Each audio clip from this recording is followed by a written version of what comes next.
So on 4th of July afternoon, we're out fishing off the back of the boat. Jackie is anyway. And she nabs a nice little white fish. And we sliced it up and had it for dinner.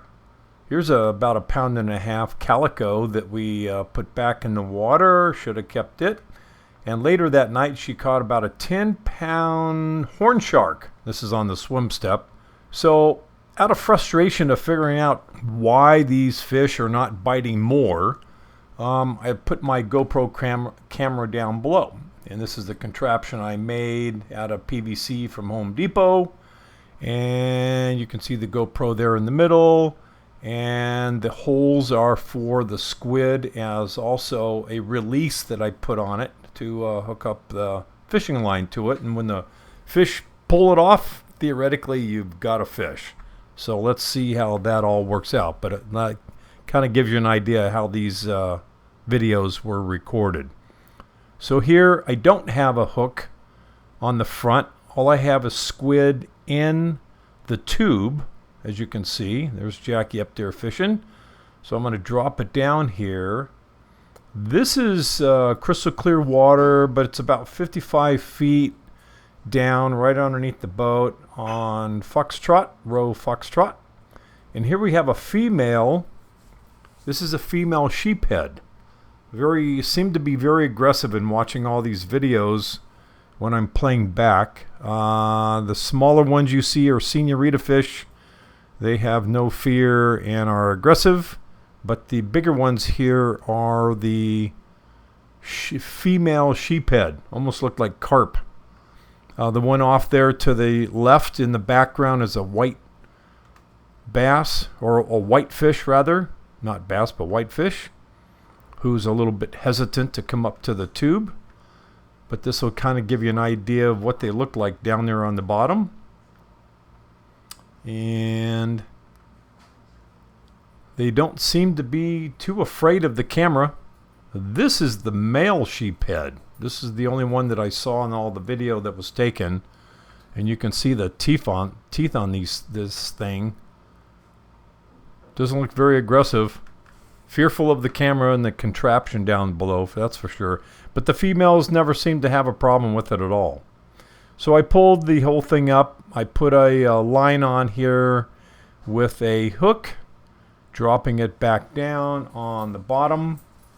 And we'll see what happens here as it goes down.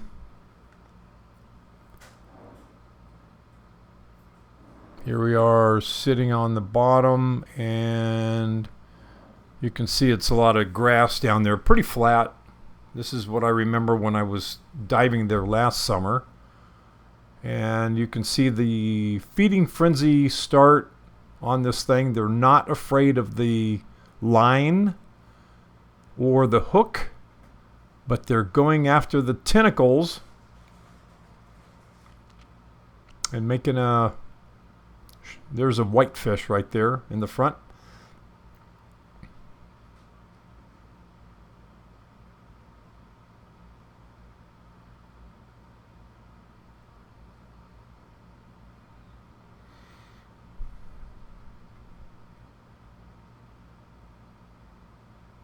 Yeah, this is the treble hook that I put on to the line, thinking that, okay, maybe they'll get it or something. They didn't get it.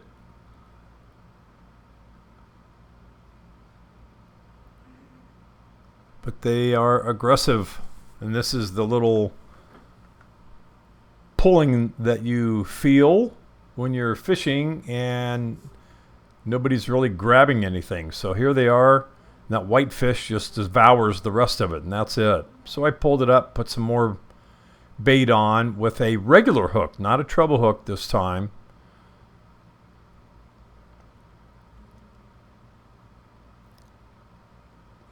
Once again, the senorita fish and the female sheephead are the only one, and the white fish are the only ones that are being aggressive here. There's been very few calico bass or the male sheephead.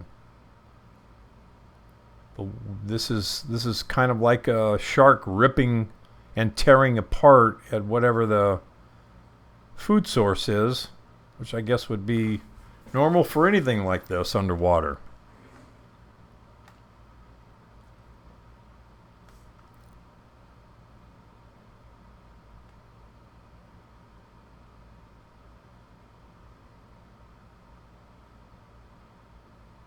There's a calico bass right there. So this last video clip, what I've done is slowed it way down so you get a feel for these guys in slow-mo and see how they behave. It's quite interesting though how they tear side to side when they get the squid legs in their mouth. So just watch this a little bit here for a bit and come to your own conclusion.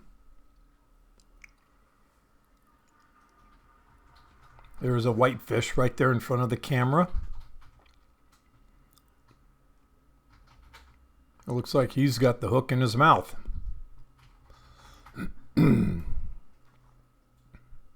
Nope, hook's not in the mouth, but certainly a good amount of the squid itself.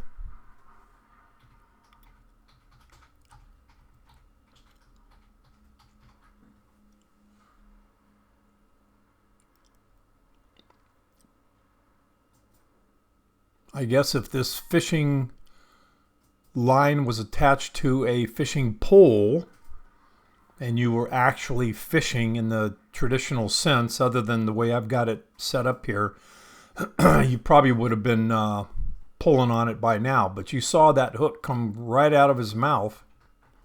So he could have been caught.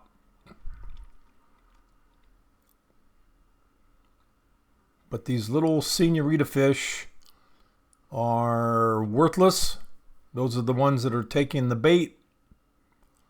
They don't have very big mouths.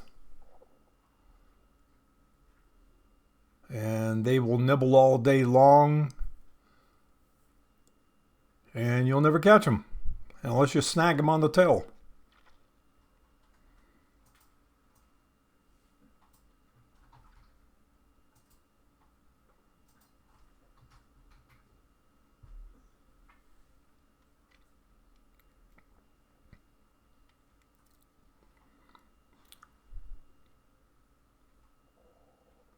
This is kind of interesting what you're going to see coming up here. See this whitefish? Now keep your eye on him. He's going to grab the whole hook. He's got the whole hook and the bait in his mouth, and he's trying to rip it. He's ripping it away from the camera. He did. He just got it away. Theoretically, if you were on a fishing pole, you'd be able to get him. But look, he spits it out again, and there's the bait and the remaining, and the hook and the remaining amount of bait. So that's kind of interesting that these whitefish will put the hook in their mouth and then spit it out. This gal, this is a female sheephead, was just enthralled with this camera. So I just wanted to appeal to your moral senses on, do you really want to fish and kill one of these things? Of course you do. So the investigation concluded a few things here. Number one, there's certainly a lot of fish in the sea. Senorita fish have small mouths and you won't catch them. Fish love to eat this costly squid, and the odds of you catching a fish are pretty slim. In addition to that, Ralph's has got a nice seafood section. If you can't catch any fish, there's a place to get some for sure. When all else fails, and the senorita fish have eaten all your bait, you can always go up to Harbor Reef Bar, sit, listen to reggae music, and have a buffalo milk. Yum. That's it for today. Hopefully you've learned something and will be better prepared for the next time you go fishing. So good luck with your next fishing adventure. Hope you catch the big one.